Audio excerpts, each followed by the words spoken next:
और कितनी बेटियां जलेंगी इस दहेज की आग में। संगीता अपने पति को ऑफिस भेजकर घर के बचे हुए काम निपटाने में लग गई। उसका काम लगभग समाप्त ही हो गया था। उसने सोचा, चलो थोड़ी देर आराम से बाहर लॉन में बैठकर सर्दियों की धूप का आनंद लिया जाए। वह जैसे ही बाहर आई, पड़ोस से चीखने चिल्लाने की आवाज़ें सुनाई देने लगी।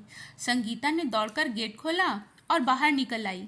उसने देखा कि पड़ोस के घर में बाहर भीड़ इकट्ठा हुई थी और घर के अंदर से रोने की आवाज़ें आ रही थी। संगीता भी वहां पहुंच गई। उसने घबराकर पड़ोस की मिसेस ठाकुर से पूछा, भाभी जी क्या हुआ? रीमा की मौत हो गई, मिसेस ठाकुर ने बताया। क्या कह रही हैं आप? अभी शाम को तो वो मेरे घर आई थी, बिल्कुल ठीक थी।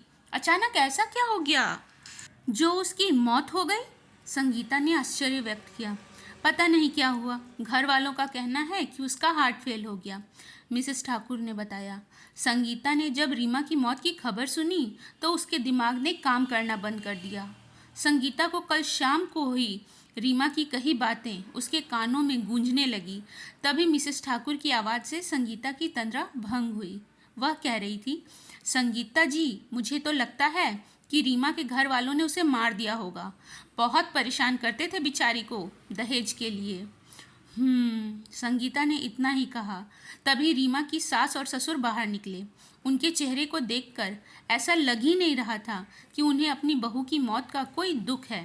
रीमा की सास और नंदे रीमा की अंतिम यात्रा की तैयारी में लगी हुई थी। ननद ने कहा, माँ, भाभी को अच्छी तरह दुल्हन बनाकर विदा कीजिए। भाभी सुहागन है, नहीं तो भाभी की आत्मा को शांति नहीं मिलेगी। कॉलोनी की औरतें आपस में बातें करने लगी। हाँ, सुहागन स्त्रियों को साज श्रृंगार के साथ विदा किया जाता है, तभी उसकी आत्मा प्रसन्न होती है।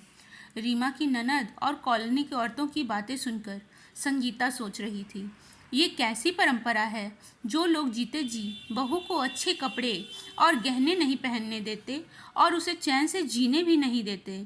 वही लोग दुनिया को दिखावे के लिए उसे अच्छे कपड़े, गहनों और साज सज्जा के साथ अंतिम विदाई देते हैं। संगीता को स्वयं पर गुस्सा आ रहा था। वो सोच रही थी कि उसने कल रीमा की बातों पर विश्वास क्यों नहीं किया। अगर वह रीमा की बातों पर विश्वास कर लेती कि उसके सास ससुर और पति उसे शारीरिक और मानसिक प्रताड़ना देते हैं, वह भी इस तरह की लोगों को पता ही नहीं चलता कि वह लोग ऐसा भी कर सकते हैं। रीमा ने कहा था कि उसके ससुराल के सभी लोगों का दोहरा व्यक्तित्व है। वह लोगों के सामने कुछ और हैं और घर में उसके विपरीत। संगीता ने तब रीमा की बातों पर पूरी तरह विश्वास नहीं किया और वह भी यह भी सोच रही थी कि मुझे दूसरों के घर में दखल देने की क्या ज़रूरत है। अगर मैंने रीमा के दर्द को अपना समझा होता तो शायद रीमा निराश होकर अपने जीवन का अंत न करती। संगीता स्वयं से ही नज़रें नहीं मिला पा रही थी। उसकी आंखों से आंसुओं की धारा बह रही थी। फिर अचानक उसने अपने आंसू पोंछे और अपने मन में एक संकल्प लिया कि आज के बाद वह हर असहाय और निराश की सहायता करेंगी। यह दूसरे का मामला है कहकर उस समस्या से पीछा नहीं छुड़ाएगी। आज के समाज में ऐसे बदलाव की बहुत ज़रूरत भी है। अगर हम किसी निर्बल और असहाय व्यक्ति को थोड़ा सा भी सहारा दे दें तो उसका जीवन संवर सकता है, और यदि हम लोग उसको नज़रअंदाज कर देते हैं तो कभी कभी वह निराश व्यक्ति और निराश होकर अपने जीवन को ही समाप्त कर देता है। इसलिए अब हम सभी को अपने में ये बदलाव लाना होगा।